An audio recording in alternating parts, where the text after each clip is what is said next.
Hey, so in this video, I'm just going to give you my analysis as a 59-year-old man who still trains, why I think Mike Tyson lost last night and why I wrongly predicted he would knock out Jake Paul in the second round. Um, and for you young guns out there, you young guys in your 20s and 30s, I'm going to give you some advice to prepare you for your 50s. But I'm also going to draw a parallel to spirituals. You can always look at something in the physical realm and see a spiritual parallel to it. So first off, I really did think Tyson was going to win. To me, I don't think 58 was that old, maybe because I'm 59. But George Foreman won the heavyweight title at age 45. Bernard Hopkins won it at 49 and actually he lost it by the time he was 50, but he kept boxing and boxing competitively, like hard, until he was 52. And then there's a lightweight kickboxer that I know by the name of Mike Bell. He trains down here in Orlando, and he was undefeated. He's like 90-0 in kickboxing. And from let me get the dates. From 1980 to 1991, he was an undefeated champion. So he fought, all the number one ranked guys for 11 years and easily defeated them. And when I spoke to him, I think he told me he retired at age 52 because it got boring. Everybody was too easy to beat. And I think when I knew him, he was in his 60s, and he said, yeah, I train just as hard now. I could go back tomorrow if I wanted to. He said, but, the politics involved in it, I don't even want to bother with it. So I don't think age was the difference last night. I think there was other factors. But before I get in there, I just want to, if you didn't see the fight or the after fight, there was one funny quote, the best quote I've ever heard. I thought it was awesome. Mike Tyson has a habit of biting his gloves for some reason. And Roy Jones Jr. kept saying, I think there's something wrong with his mouthpiece. He keeps biting his gloves. And the broadcaster said, with all due respect, I know you're a Hall of Fame fighter. I don't want to disagree with you. He said, but Mike's always done that. That's like a hack of his, like a twitch or something. So afterwards, the broadcaster said, hey, Mike, we noticed you were biting your gloves. Can you tell us why?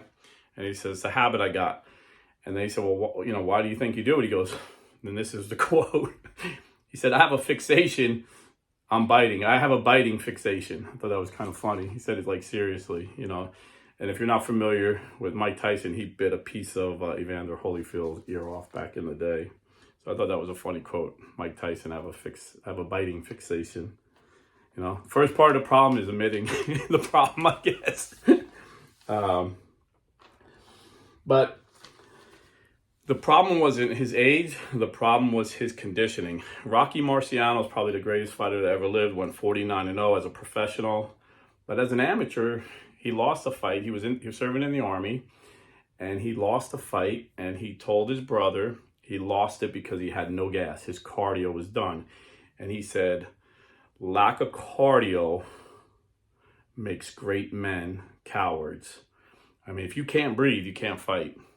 And at the time, he was smoking, he was eating junk, and he wasn't training. After that, he quit cigarettes, quit drinking, quit cigars, quit bourbon, and just trained, running uphill, lifting weights, and he became one of the best conditioned boxers in the history of boxing. Now, Mike, I could tell there's a couple things going on. He had a brace on his knee, and it looked like he couldn't move that fast. And boxing is like 60% footwork, 40% hands. I mean, he's got the greatest hands, but he always had great footwork, so he could explode quick. He could get in because he's a short guy, so Paul had the reach, had the height, so he needed to quickly get in to throw those combinations. And he just wasn't moving like he used to. He just couldn't move. And people were saying it was because he was old, but I seen the brace on his knee. And I know these warriors, they'll go to fights injured, and they won't complain about it. I interviewed Pinklin Thomas, and I asked him about his fight with Mike Tyson. He told me he went in with a broken shoulder, and he was winning that fight. He was kind of controlling the fight until about the 6th round. But if you want to see that video, I put it up in the community board. Very interesting video. So I think it was conditioning. Now, a lot of people are like, man, why didn't he just take performance enhancement drugs, you know? And again, I talked to, I actually asked, hey, Jack, I'm almost done with this video. I'll be right there. I need to owe that girl apology because I threw sticks over her fence, all right. And I thought it was a boy tricking me with a girl sound, and it wasn't. It was a girl. Okay, we'll go over there in a minute. Shut the door, though. Okay. Sorry. I need a studio. So, anyway. So a lot of people are like, why didn't he just take performance enhancing drugs, you know, like steroids or something? And you know, I talked to Pinkley Thomas about this because when I met Pink, he was in his 60s and he could hit the bag hard and fast. I'm like, do you older guys do legal testosterone replacement or HGH? He's like, nah, man, that's for weak men. That's a cheat. And this is how these old school boxers think. You know, so I could see the arguments from, like, say, Joe Rogan. Say, no, you get it legal, get a doctor, you know, get your HGH levels up to where they were when you're 18. Nothing like superhuman, like, you know, Arnold Schwarzenegger did, or get your testosterone up to like an 18-year-old's level legally. What?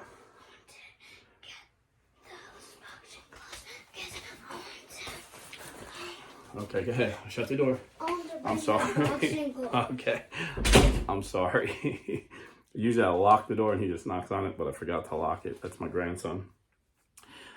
He's a boxer. You can see I put the boxing video where I train him. He hits hard for a 5-year-old. Sometimes he misses and hits below the belt. Trust me, he hits hard. But some people say that about, you know, like Joe Rogan, he has everything legal and he's jacked up, you know. But I'm telling you, these guys, they think that's weak. These guys, I'm sure Tyson would never consider that. But one thing I did not put in the mix was he smokes weed. I assumed he just did it when he was young, but a lot of people informed me, no, he still smokes weed. Well, that would explain it. Well, you know, I would imagine during the 6 months training he was in, he didn't. But years and years of smoking weed, it just kills your lungs, kills your cardio. You know, it just sucks the life out of you. Smoking anything, whether it's weed, cigarettes, cigars. If you're a young gun and you smoke, get rid of it, man. Unless you want to be one of those old guys that are old. You know, there's some old guys that are young and there's some old guys that are old. So the choice is yours. What you do in your 20s and 30s will determine how you live in your 40s and 50s. And everything, how you live in your 40s and 50s will determine how you live in your 60s and 70s. So just saying. So I think Mike's cardio wasn't where it needed to be. He had the injured knee, but he's a warrior and he wasn't going to quit. And, you know, you got to give him props. He went 8 rounds, didn't quit. He kept moving forward, took some good shots, you know, took some pretty power, you know. Jake Paul's no joke, you know. He's no Mike Tyson, but he hits hard. He can knock people out. And Tyson took his punches.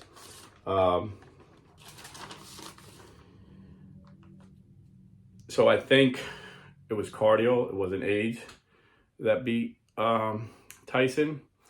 And now towards the end when Tyson was like a wounded bear, you know, like a tired, I think if Jake Paul looked like his cardio was phenomenal.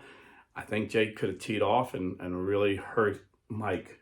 So even though Jake plays this part as this really annoying, selfish, aggravating guy, like he wants people to hate him and he does a good job at this character, I don't think he really wanted to hurt Mike because he could have hurt him. So I give him props for that. But now the spiritual parallel. First of all, and one other thing I wanted to point out, I noticed, I thought it was funny. Rosie Perez was a broadcaster, and she was this Puerto Rican woman talking to the other guy, Roy Jones Jr. and somebody else. I don't know his name. And she's a big fan of Mike. You know, she grew up in Brooklyn. Mike grew up in Brooklyn. But I thought it was funny I was like, oh no, this isn't a good sign, because she was on MSNBC. And I tell you, I watch mostly liberal shows to see what the opposition has to say. I know what I believe, so I always watch the liberal networks to see what they say during, political times. And she was always on MSNBC saying the Puerto Rican vote was going to give the election to Trump, and she couldn't have been more wrong. So when she was like, oh, Trump, when Tyson's going to win, he's going to knock him out, I was like, oh no, that's a bad sign. But what I liked about the show, and it was a show, what I liked about the show was they didn't bring politics into it. The left will always do that. I mean, there's a time, when sports can bring us together, like the first time people stood for the national anthem was during World War I. When, during World War I, I've told this story on Veterans Day a lot of times and Memorial Day. But it was during the World Series, and I believe it was a Boston Red Sox player. He was on leave from the Navy, and when the national anthem played, he dropped his mitt, stood at attention, and saluted the flag. And then spontaneously, everybody stood up. And they said this was it was a time of unifying the country, and that's where the tradition of playing the national anthem and standing for a flag came. And then you see after 9/11, when the New York Giants ran out with their flags, it brought us together. It didn't matter if you were a Democrat or Republican, you were an American, you loved our country, you loved your fellow Americans, And in times of peace, we can go to watch a football game, and you don't care if the guy playing is a Democrat or Republican. You don't care if the guy, your fan, is a Democrat or Republican, But the left brought all the crap in, all the political crap into sports when they started kneeling and disrespecting our flag and disrespecting our fallen soldiers and kneeling. So lately they've just been trying to, liberals ruin everything. They ruin comedy because they censor the comedians. They ruin sports because they want to bring their politics into it. So I was glad to see the girl sang a beautiful national anthem. I'm not familiar with who that woman was. And no one got political. So, me and Rosie Perez, who are polar opposites in our political beliefs, last night were together pulling for Mike Tyson. That's how sports are supposed to be. But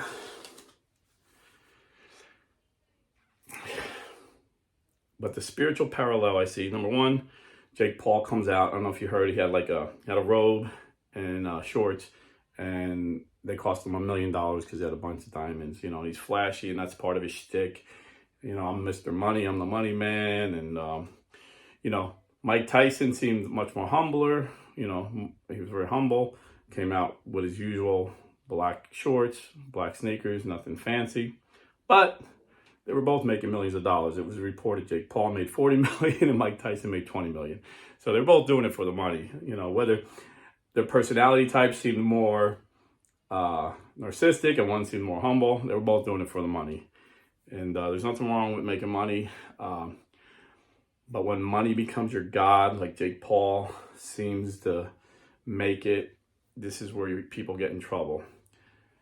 Jesus said, what does it profit a man to gain the whole world if he loses his own soul? How many choices did he have? I don't know. Maybe he made all godly choices. God is his judge, not me. But I talked about Arnold Schwarzenegger in my other video, how during his training for Mr. Olympia, his father died, and his mother cried and begged him to come home, and he hung up on her and ignored her because he had to win Mr. Olympia.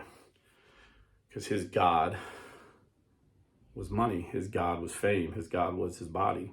So how many choices did Jake Paul make where he gave up his soul to get where he was? I don't know. But what would it gain a man if he gained the whole world and lose his own soul? So there's something to think about when I see people flashing their money, like I said, even, Mike Tyson, they asked him, hey, 58 years old, you won 8 rounds. Did you do what you want? Did you prove the world you could do it? Because that's, that was amazing, even though you didn't win. He says, I don't care what the world thinks. I'm not trying to prove anything to the world. I want to prove it to myself, which is pretty cool. But as Christians, we shouldn't care what the world thinks, and we shouldn't care what we prove to ourselves. we should care if we're doing the will of God. It would have been beautiful if he said, hey, I don't care what the world thinks. I do this for the glory of God.